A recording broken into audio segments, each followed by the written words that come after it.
Joining me on the line right now, I had the pleasure of talking to these two gentlemen 3 years ago at a show backstage, but now how things have changed in the last 3 years or so. These two guys have been all over the world, Ring of Honor, TNA, all these places, and this past weekend they were up in the Northeast for both FWE as well as the brand new House of Hardcore Federation. Matt and Nick Jackson, the Young Bucks, are on the line. How are you two gentlemen doing today? Good. Thanks for having us. I feel pretty good right now. I'm a little bit...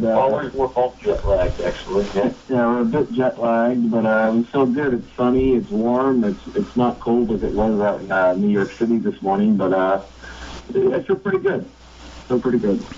So why don't you talk about your experience this past weekend wrestling for both FWE as well as House of Hardcore? What were your thoughts on sort of getting a chance to wrestle in New York for both those companies? Oh, it was awesome. Me and Matt would say it was a very fun weekend. It was our first time wrestling for FWE.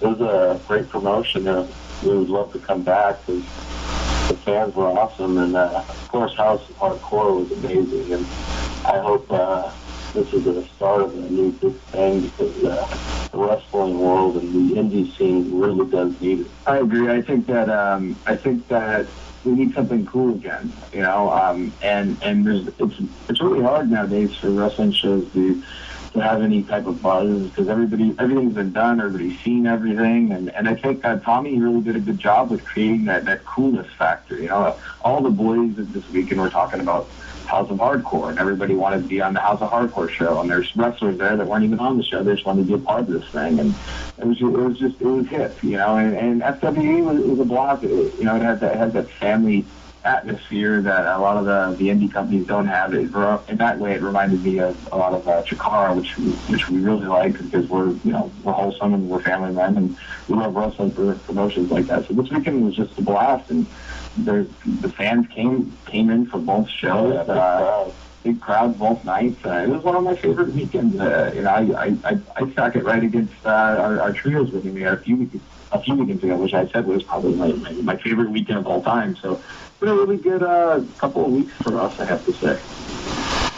So yeah, you mentioned King of Trios, and I think that is where a lot of the buzz from you guys, as well as Mike Bennett and Maria, just a lot of really positive things have been said about Team Ring of Honor, particularly your final match against Hallowicked, Frightmare, and Ultramanus Black. Why don't you talk about the experience of just getting to wrestle such a wide variety of people? I mean, you wrestled the Sendai Girls, you wrestled, of course, the Chikara Originals, but you also wrestled the Barbarian, Warlord, and Ming. No, yeah, the night one match with the WWF Legends was crazy, and half the team didn't show up till what were you saying, 10 minutes before our match? Yeah, maybe you said 10 or 15 minutes. So we didn't really get to even say hi to these guys. We pretty much met them out in the ring, so we were pretty scared to death to wrestle those guys, but it ended up being a good time. But one of our favorite matches of that weekend was against those females, those crazy Japanese girls from the Sendai girls. They're awesome, amazing. And you didn't even mention the Team ECW match as well. Tommy Dreamer went on record saying that was one of his favorite matches of all time. That's speaking highly. Yeah, I agree. I mean, the whole weekend was so fun. We had, 4 different matches, 4 different styles, and it was really a true test for us to have to, put together a match with these girls, and then have a match with the Legends, and then put together a dramatic match in the finals, and then have a nostalgic match with the ECW guys who are just amazing wrestlers. Like I went to them after the match. I said, Jerry, Tommy, Scorpio, I was just trying to keep up with you guys. You guys can still go. Like Scorpio in particular, I did a lot with him in the beginning of the match, and the guy is just a machine still. And someone told me he's 47, and I just can't believe that. The guy just moves so smoothly, so great and graceful in the ring. But I mean, it was so fun to go out and just have these different matches, and it was certainly like I mentioned earlier, one of my favorite weekends. I think the highlight for me, if I had to choose one match, though, for some reason, that Sendai Girls match was just a blast for us. I don't know what it was, the contrast in styles. I never really got to mix it up with girls in the ring, fucking why. So it was just super fun, and one of my all-time favorite matches. And that final was also was a lot of fun. The crowd was just so emotionally invested into the match, and it's always good when you can just feel that, you can feel that in the atmosphere. Mike knows what he's doing, though. That's why the crowd's so invested in the matches and in the finals, because he books so well, and a lot of promoters learn a thing or two from him because he knows what he's doing. I agree. I mean, the way we put it together, and the way that our team was built that weekend, and Mike Bennett was just incredible, and Maria was such a great manager. I just think that it was really smart booking to put the four of us together, and I could really see us doing something down the line somewhere else. I think that we have just really good chemistry. Yeah, I was actually going to ask, what do you feel that Mike Bennett and Maria added to sort of your duo? Because it really felt like the four of you together are what made Trio so special, and that if any one of those elements were taken away, then Ultramantis Black finally winning would not have meant as much. Yeah, definitely. It was the first time we ever got in the ring with Maria and Mike, so we all four of us were like, man, how do we have so much chemistry together? Kind of just get right off the spot, which was pretty crazy. We had something special going in after night two, because we had so much heat coming in from winning Team ECW, so we thought it would be perfect for the last night. And we went to the finals. I think that the whole angle with Ultramantis Black never winning the big one, and them being the ultimate underdogs was so cool because people just wanted so badly to see these guys pull it off, and we had already gone through so many of the favorites, and just everybody. I don't know if it was so much everybody wanted to see us lose, but also everybody wanted to see them win. So it's just like, ultimately, it's like, as long as these guys don't win, but if the guys like the ultimate underdogs win, it's even better. It's like, that's why it was so perfect. I think. So why don't you talk about a little bit about Chikara overall this year? I mean, you guys have been brought in. You won the Campeonato de Parejas in the main event of the Chikarasaurus Rex pay-per-view, wrestling in the finals of King of Trios. What has your experience been like with Chikara this year alone? It's been awesome. I remember when we got our release from TNA, Mike that minute gave me an email and said, hey, we want you guys on a lot of shows. And we're like, all right, let's do it. Because we had a relationship with him before that pretty much rekindled after we left TNA. And he's done great with us. He knows what to do with us. And that's the problem that a lot of companies have when they have us to utilize us. They don't know really how to use us to our full advantage. And I think him and Super Dragon really do know how to use us correct. Would you agree with that? Yeah, Mike's just a genius, with what he does, and he knows what to do with our characters, and he gives us that freedom also, which a lot of companies don't do, and he lets us just kind of blossom anyway. Just working with Chikara is the best. I have so much fun there. It's positive. All the boys are so great. Yeah. It's a great atmosphere. I don't think I've ever came home after a weekend on the road with Chikara and was negative or down about the wrestling business. That's rare. And that's rare because this is, sometimes it's bad. This is a bad, dark business sometimes. And Mike is a light, Mike and Chikara is a light in this dark business. And I don't, there's few people that have really done a lot for us. And, I mean, like Nick touched on, Super Dragon's one of the guys that has done a lot for us. Mike Quackenbush is another one of those guys. I think those two guys are the guys we probably owe the most to in our wrestling career. And, I could see us wrestling for Chikara, as long as we're wrestling, I see us, doing something with them. So, it's one of my favorite places to work. Now you mentioned how these two guys allow freedom and for you guys to sort of they use you to the best of your abilities. What do you think it takes for someone to say, Matt and Nick Jackson, go out there and do what it is you do? What is it? How are you being used to the best of your abilities? It's legit simple as this. I don't want to sound cocky or anything. It's just let us in a normal tag match and let us do whatever we want to do in that tag match, and that's all it has to be. Right, like so many times we've been told, don't do these moves, don't do this, try not to do that, don't act like this. Like, we have our act down at this point, like we've been teaming for so many years, and we have a certain chemistry, and unspoken chemistry, and sometimes it's like Nick said, it's as simple as just put us in a standard tag match with whoever, and we feel like we could have a pretty darn good match with pretty much any team right now in professional wrestling. And not to toot our own horn and say we're that good.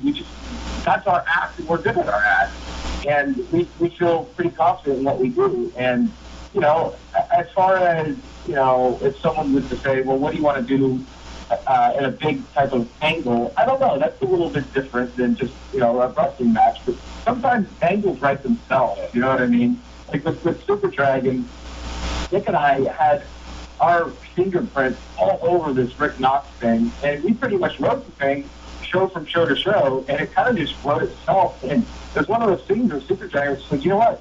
This thing's taking on a life of its own. You guys have got to wrestle it all. You have to.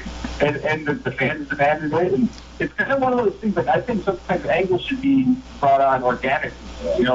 Sometimes you just got to listen and have your ear to the sound of the audience and see what they want.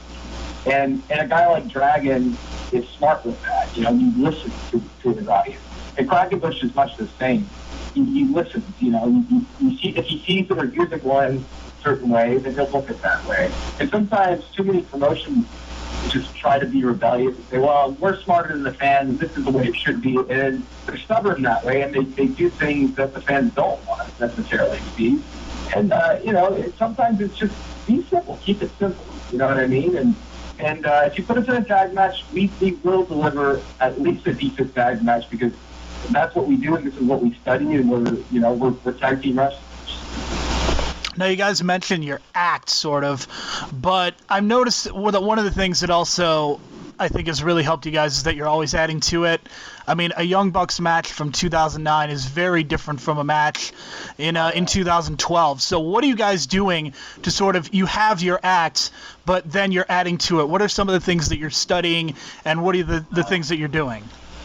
It's, nowadays, for us, it's a lot more character, a lot, like in '09, like you said, we didn't have a character. We were back to the spot. Now, you see us doing a lot of character stuff, and a lot of, usually we're heels, so a lot of heelish acts and things like that of that nature.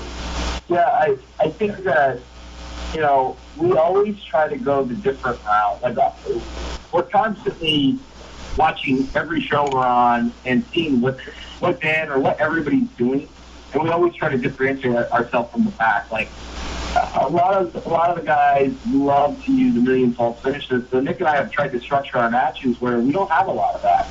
We focus more on, like Nick said, the character stuff, and we just try to do things different. And we try to walk different, talk different, dress different, move different mannerisms, every little different thing. That's my, that's always my advice to anybody that always comes to me and says, well, how do you guys found any, your success?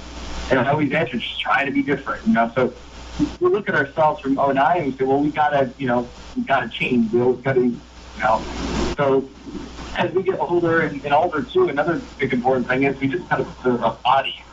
Like, we try to be magicians in the ring. Like, we try to make it look like we're doing just as much as we used to do in '09. Now in 2012, we're really not taking those bops and those falls that we used to. A lot of it's hidden. We make it look like we're doing a lot of that stuff that we're not. And we learned a lot of that, actually. We owe a lot of that to being with TNA. Because wrestling the Motor City Machine Guns, two of the best at what I just described, they taught us that. We wrestled those guys sometimes at 4-day loops. And I felt like I never, I wrestled once after 4 days because those guys taught us. if you don't have to fall on your back so much, don't fall on your back. If you can roll instead of bump, roll. We've really picked up a lot of things wrestling for that company in particular. So you guys have mentioned the Motor City Machine Guns, but another tag team match that I think a lot of fans were really looking forward to seeing at the first Chikara pay-per-view, but it didn't happen until the second one when you guys won the belts over Johnny Gargano and Chuck Taylor. And I think this is one of the more memorable matches that you guys have had this year. Talk about the opportunity to face those guys, and I believe I believe this was your first time ever in a tag match with these two gentlemen, correct? Yeah, that was definitely the first time. And man, I was surprised how much chemistry we have with them. With that being said, because usually it takes a few matches to get things going, you know what I mean? So then, and to add the pressure to us, Black put us on last on that show, so we're like, wow, we gotta try to do something special tonight, guys. So I think, like you said, it was pretty memorable. That's one of our favorite matches. I think that Gargano and Chuck Taylor, I think these are two guys that are obviously, I mean, it's cliche to say, but they're obviously the future of wrestling. And I think they're going to be two of the guys that represent their particular generation, of wrestlers. They're great. They're good at what they do. They get it. Chuck Taylor's hilarious. Gargano's so smooth in the ring. I mean, they both have a great future ahead of them, and wrestling them was so much fun. And I hope that we can wrestle several more times. Because, as Nick said, it's hard to believe that they only wrestled once, and it came off as good as it did. So many times, you have to wrestle a team 7-8 times before you finally feel like you got it. That was the first time we ever really touched. We did a few things with Chuck in the past, but never with that actual team in particular. We were just really proud of that match. Now I want to ask about a different kind of match. You guys mentioned how much fun Chikara can be, but you teamed up with the Heartthrobs and wrestled in an Atomicos match a few months ago. Talk about how different that was for you guys, just wrestling with those two types of guys who are more sort of the WWE style wrestlers, and getting a chance to wrestle a little bit different style. Yeah, definitely. I had no clue how hard those guys work until we were actually in the ring with them. And I was shocked that you guys are working so hard. It was awesome how good they were with the crowd. We picked a few things up from them, with how they interacted with whatnot. It was great. And I was out there watching them, like, man, I don't even have to work as hard. These guys are doing all the work. You can just tell that they have something special that a lot of wrestlers have. What's cool is they don't have to go out there and do a million things. But they're like the interaction with the audience.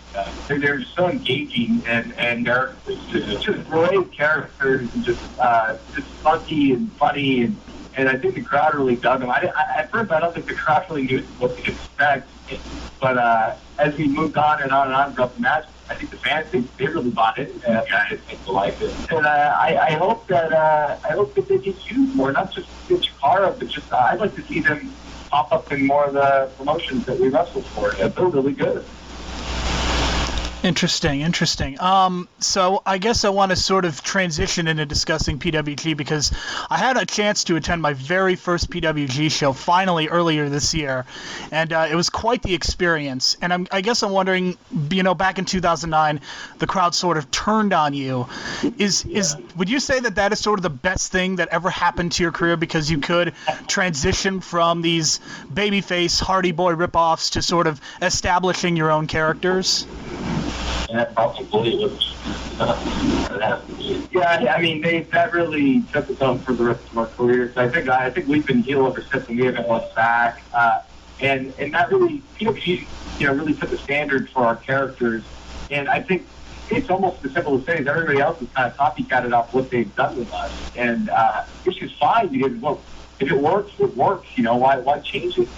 People got to see that we can work well at being bad guys, and now we pretty much get booked, I would say, 96% of the time as bad guys. I think that's that has a lot to do with, with the fans turning on us that night in 2009. Yeah, let's face it, nowadays, fans are not going to cheer for two guys that look like you're on the team.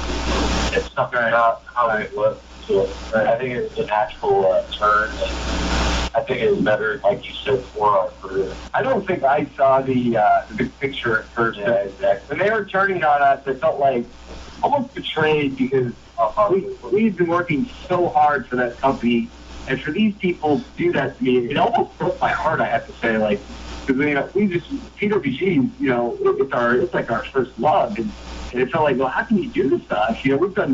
We've been there for you guys, we've done this for you, and you're gonna boo us.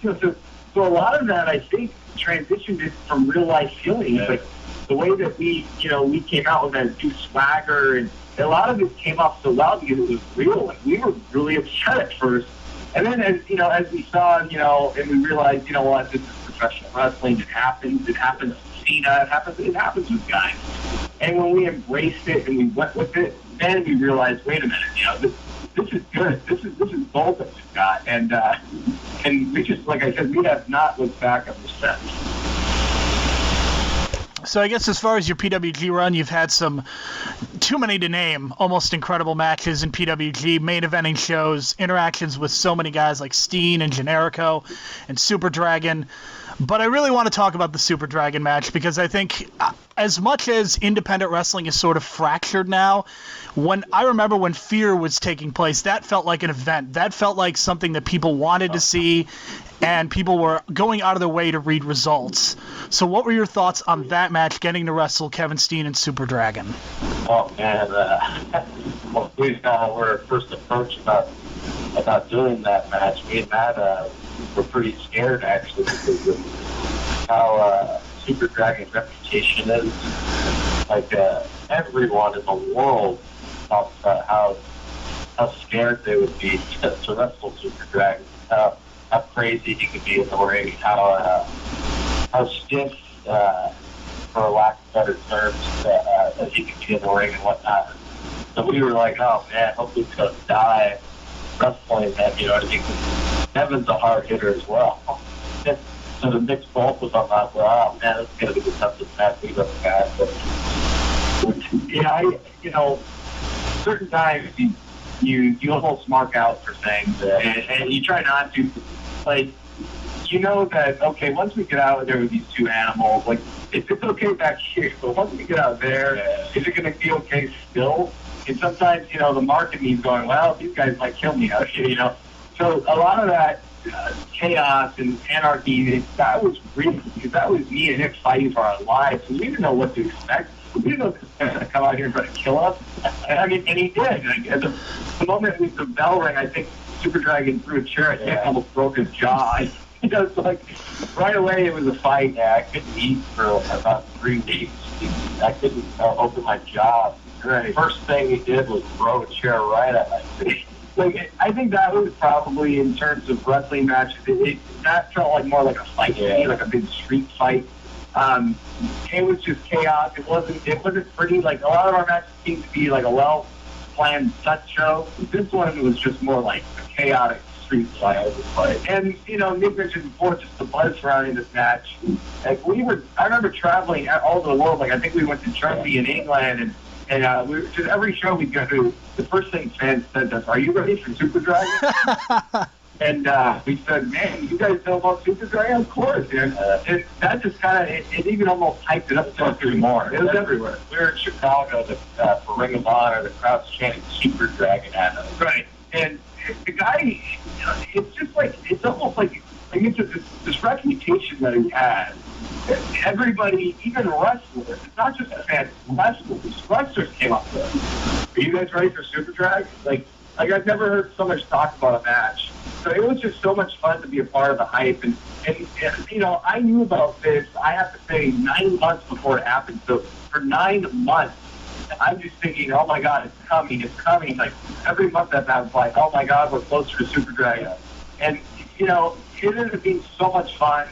And I, even as sore as I was, as beat as I was after that match, I'm so glad that we got to be a part of something so historic. And I really hope that he comes back, because I mean, no other wrestler right now in the world has that that can bring that type of hype anymore. I think he's one of the last remaining guys from the Indies. And, you mentioned before about PWG, and we feel like PWG is our home and it's our best body of work.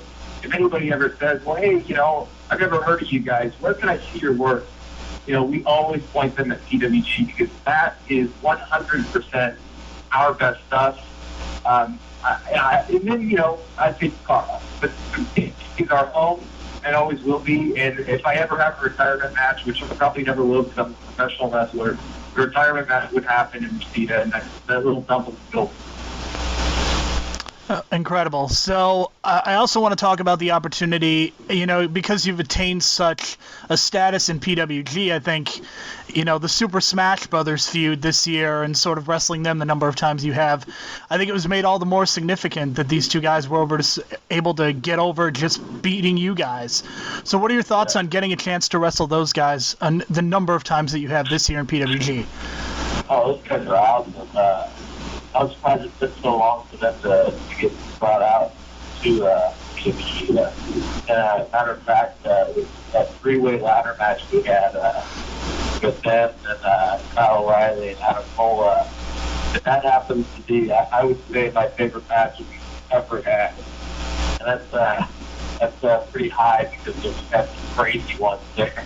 But that was literally my favorite match I've ever had there. It was just a fun show. I was a huge mark for the TLC matches back in the day with the Hardy Boys, Edge and Christian and Dudley. So it brought me back to those childhood memories of me being a mark and being able to actually do it in real life. You know what I mean? Great. And like they said, I don't know how it took them that long to get this recognition. This year they've really blown up. And, just working with them, there's a certain chemistry that they're so engaging to the fans. They have their funny gimmick down. Perfect for that crowd. They love everything those guys do. It's like as soon as they hit the curtain, I don't think I've ever heard such an explosion in a building. People just love these guys, and we're just the perfect style clash. It's like you mesh so well in that way. And I figured we had to get these Dolbies. I wish I could just book you guys versus the Smash Brothers on every show for the rest of PWG's existence. We just love those matches so much, and that's why I think we've seen so much of them. And I think one thing we've got to do with them is just every match has been different, And another thing we owe a lot to is Rick Knox. Yeah, Rick Knox has really added a certain dynamic to that little sub story that we had, with Knox really added to that feud with those guys. And I think it's a shame that the Smash Brothers weren't able to be a part of that six-man tag that we had at the Bola Night 2 because I felt like they had almost earned their spot at Dean in that match. For whatever reason, it didn't work out. And the match was still amazing the way it was. But I felt like they had put so much time and effort into that angle that it should have been them and Rick versus us in Cage. I mean, you can't ask for better replacements than Kevin Steen. I was going to say, it doesn't get better than those two. Right. I mean, and the match itself, that's another one. We were talking about our case. That's another. I felt Rick is better than another wrestler I've ever been in the ring with him. The guy had perfect timing, and Rick's been just a pleasure to work with as well. I'm so proud of him, and I hope he knows and he realizes that we go from town to town, and referees come up to us and say, man, I love Rick Knox. I want to be like Rick Knox. I think he's the most popular professional wrestling referee in the world right now. It's either he or Bryce. Very close. Bryce is amazing, too. Bryce is another one of my favorites. Being in the ring with someone like Bryce is so cool because the entire match, he's encouraging you and saying great stuff and just making you feel good about yourself. I feel like I can go that extra mile when Bryce is in the ring with me.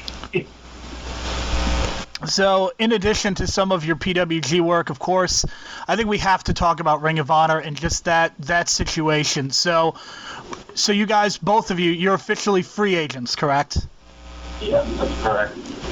So our deal expired on October 1st, and about a week ago, and we didn't feel like really they were begging us to stay, and we weren't really wanting to stay. So it's just one of those things where wasn't working out, and I think a lot of it had to do with our price, and our flights aren't exactly the cheapest things in the world. And I think it was more one of those things where we're just like, look, we'll try it somewhere else and do it somewhere else.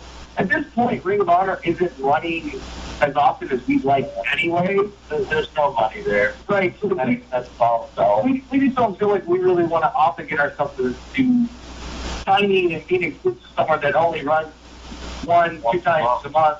And I don't think they really are interested in having us there. So it's just one of those things that they didn't want us and we didn't want them. And, no hard feelings. It's fine. we just still work for them as they contact. Right. I would never I'll never sign a contract. So someone said, are you guys done with Ring of Honor? I don't like to ever say we're done anywhere in professional wrestling because, I mean, you can just never say never in this business. Like, But we won't sign a contract. right. But, I mean, we're so open-minded if they'd like to have us come in for Special attraction. as a special attraction and do a shot here. I mean, we're totally cool with that. We're fine with working anywhere. We just want to make money, and I want to feed my family, and so does That's what it comes down to. And no hard feelings, and it's show business. So this is the question when I first knew this interview was going to happen that I wanted to ask. What is the difference between the first Ring of Honor show that you guys ever worked and the last show that you worked for Ring of Honor? Oh man, let's go back to our first show. I believe it was an TV taping where Adam Pearson's in charge. It was for an HD. Had one of their first TV tapes in May. Yeah, very beginning of it. So back then, it was, and it's hard to explain that the TV taping was so much different from house shows. The TV was fine, it was fun there, but when we did house shows for Adam Pearce, it felt a lot different, I'd have to say. Yeah, it's a lot different. I can't even compare the two companies. I think it's two different entities. I think that the Ring of Honor of 09, even without Gates, we got there after Gates, it was so much different than the Ring of Honor of now. And not to say that in a bad way, but if I'm just mentioning things, I would say the volume of the crowd, the audience of the audience, the passion of the audience, fans were more into it. The fans were more into the product, into the matches. They were more passionate and loud, and they screamed, and it just felt like different. It felt like kind of like how it feels at PWG. Makes sense though, because nowadays they're not catering for those fans. They're trying to cater for the younger kids nowadays, the younger generation. Right. Back then it was for the smarter fans. Right. I think that's the big difference. The younger kids, they don't know anything else but WWE, and it's hard to get them to be interested in anything else. Right. I think they had a good thing going, and I don't think they realized how good it was. But sometimes it's okay to have that niche audience because those niche audience members, they feel like almost like they're a part of something cool, something hip, something right underground, and that's why they represent it and they love it. And I don't think it's smart to really alienate those fans because those are the ones that buy your DVDs and your iPad reviews, your merchandise. So don't alienate those fans because those are the fans that make it cool. And I think that's why ROH isn't cool anymore, is because they've alienated those fans, and I just think that those are the people that make the buzz, on the internet, or they're the ones that create that word of mouth. And we need that. For instance, PWG is what ROH used to be. Yeah. And that's where they let you do whatever you want. They listen to their fans, and they just want to have a good time. That's what ROH used to be, the run that we had. Right. The difference is between now and then is bigger staff. So here's the positive about the whole thing. A lot of stuff back then went for 4 or 5 hours, and every match was 30 minutes, and it was too hard hitting, and people were getting hurt. And one good thing about this new era is the fact that guys are wrestling for half the time and not having to do as much. I think there's a fine line, though. I think there's got to be a point where you give the fans what they want, but you don't hurt yourself. And I think they're still searching for that fine line. And And, I hope that the best of those guys, every wrestler there is my buddy, and I want them to succeed because the wrestling needs a place like Ring of Honor. And Kevin Steen's one of my best friends in the professional wrestling business, and he's the world champion right now, and I want to see them succeed, and I want to see him do well. Joe Lethal is probably our best friend in the business. I want to see him do well. All these guys I really want to see do well, and I just hope nothing for the best of these guys. And I hope they find what they're searching for, because I think that they're still looking, and they haven't really figured it out yet. And does that mean that they need new leadership, or they need to switch it up, or put someone else in the office? I don't know. I don't really know what goes on there. There definitely needs some change, though, I think, because the direction they're headed in right now is not it's not very good. So I'll ask this, and you guys can answer it however you want, but do you feel that management is putting the talent in the best position to succeed? Well, they didn't put us in the best position, I don't think. No. If we're speaking, for ourselves, not particularly for us. We were talking about this earlier today, and I think a lot of people would have wanted to see a Young Bucks World's Greatest Tag Team match. I mean, That never happened. that never happened, and I don't know why. It would have happened in our first run there. Right? Like, Adam would have booked that. It's an interesting match. People would like to see a little bit of talk, but sometimes promoters or whoever almost think it's like, well, this isn't going to work because of this. What doesn't make sense? I say be a little more open-minded and just book the stuff that seems cool, right? It's that easy. Book something that sounds cool. And that's just an example. That's just one example. I think there's a million things they could have done with us. I think they did do a lot of cool things with us that did work. So, I mean, I don't want to just say they did, all bad with us, but I mean, there's certain guys that are probably not being put in the best positions that they could be. But again, I don't know what I would do or what they should do. I don't really have an answer for that. One thing I would have done was kept on a full Kyle O'Reilly together. Sure. They're becoming one of the best tag teams in the whole world, and to split them up when they're not even at that point is pretty much ridiculous. Well, I mean, the whole tag team division, the reason we actually chose Ring of Honor. We left TNA to go to Ring of Honor because their tag division was so awesome. And I'm not saying it's not anymore, because they still have great tag teams. It's just taking splitting up a lot of the teams and stuff really hurt them. And the Wolves were there when we got there. Right. Now they're split up. And that was the main reason we went there. And now that that's gone, that's the reason why we weren't so insistent on trying to stay, But maybe there's a better place for us to do our act. And I think that's freelancing is the best option for us at this moment. Yeah, right now we feel like, we can. I have a daughter, so if I want to be home for my daughter's birthday, I'm not going to wrestle on her birthday. Or if I have an anniversary that I don't want to miss, I'm not going to miss it. And Nick and I love having that freedom, that control, and indie shows are just so much fun. And when we can just do what we want to do, we can be on any IP we want to do now. It just feels good. It feels free. It feels good to be free. And right now we're having a good time. We're in no hurry to sign anywhere. We've discussed back to Orlando and back to TNA. Right now, that seems like a good option for us because a lot of our friends are saying it's so much better there. They have guaranteed deals there, and that's probably going to be our next move. You might see us in 2013. We'd like to go back there. We'll see what happens, But right now, like I said, we're in no hurry. We're just enjoying life, and this weekend was a good example of what we like the rest of our weekend to look like. It was just fun again, Now, So, go ahead. Go ahead. I was going to say, you mentioned TNA. Obviously, we know the WWE story, but with them resuscitating their tag team division, would you say there's any chance of going to? Well, I guess there's always a chance, but what would you say the chances are of a possible going to WWE? For me, it's 100% no.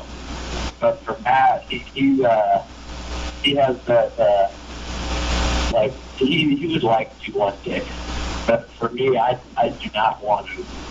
I just don't see myself ever going there. Yeah, I mean, schedule too bad. I couldn't leave my wife 5 days out of the week.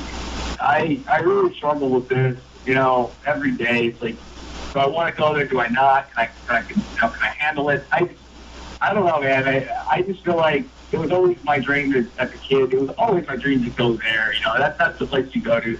If you want to play in the NBA, or if you want to play basketball, you go to the NBA. If you want to play football, you go to the NFL. You know what I mean? Like, it's the same thing with wrestling. We found ways that we don't have to if we pay our bills a different way, and that's what I try to convince Matt every day is that we've been able to pay our bills not wrestling there, so why do we have to go? We have learned there are other options. You can make a living doing this, and we've been making a living doing this for the last 4 years now. This is all we do. We're professional wrestlers, and this is how we pay our bills. This is how I bought the shirt on my back, It's how I bought my daughter's formula, This is professional wrestling, and I don't know. I'm not to never say never. Nick's 100% no, but I'm not going to split the team up because we're a tag team.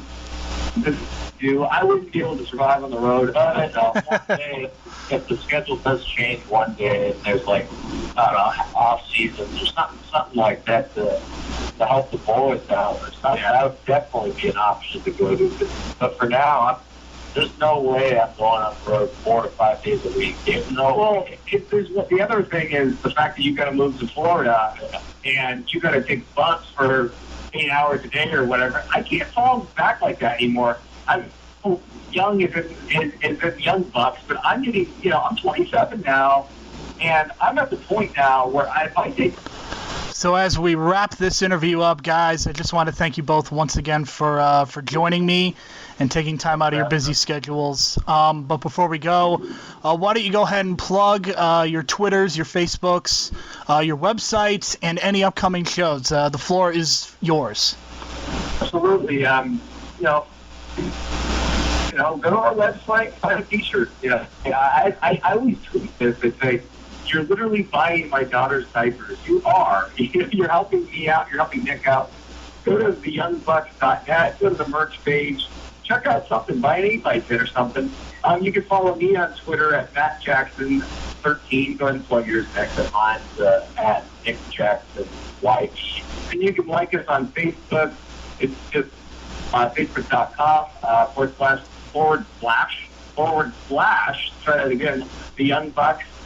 We're actually being more interactive on there. I was so anti-Facebook for so many years, and now that it's jumping the shark, I decided to really start, working on it and putting content out there. And if you're really a big Young Bucks fan, you can even follow us on Instagram.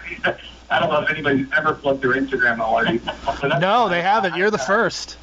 I'm Young Buck Matt, and then you're like Nick Massey. Yeah, my shoot name. Nick Massey, MASSID. Yeah, just follow. We're really into social media. We enjoy it. It's fun, and you can pretty much tag along with us on the road and see what we're up to.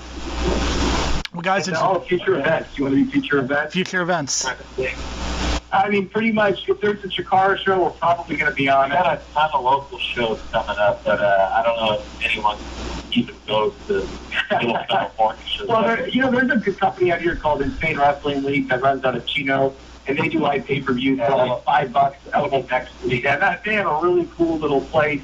That's one of my favorite places to work in Southern California. You can check them out. I think it's theiwl.com. November 10th and November 11th, we will be at Chikara. We'll be on the road to Chikara, yeah. This will be our next date there. That is Chicago and Cleveland. Chicago and Cleveland, and I will be there for the Chicago show, so. Oh, sweet. Come say hello, man. And we'll do. We might be at the Colt Cabana. Yeah, we might be stopping by. I think Colt might be doing something with a podcast in Chicago that day, so we'll be there. And obviously, if there's a PWG show, we're on it because we've never been to PWG. We got a full Las Vegas booking next week. That's next week. Next week as well. It's called FSW. That's a pretty good company. They have IPW as well. They'll be running at some type of casino with Sam's Mouth. We're doing a lot, man. We're all over the place. I'm sure you're gonna see it. Well, we've got a lot of shows coming up, so we can't think of them off the top of our heads. But follow on Twitter. We'll plug all that stuff. PWG is October the 27th. Chikara is November 10th and 11th in Chicago and Cleveland, respectively. Yep, fantastic. All right, thank you both very much, and have a good rest of your drive, and good luck. Thanks for having me, man. Have a good afternoon, guys.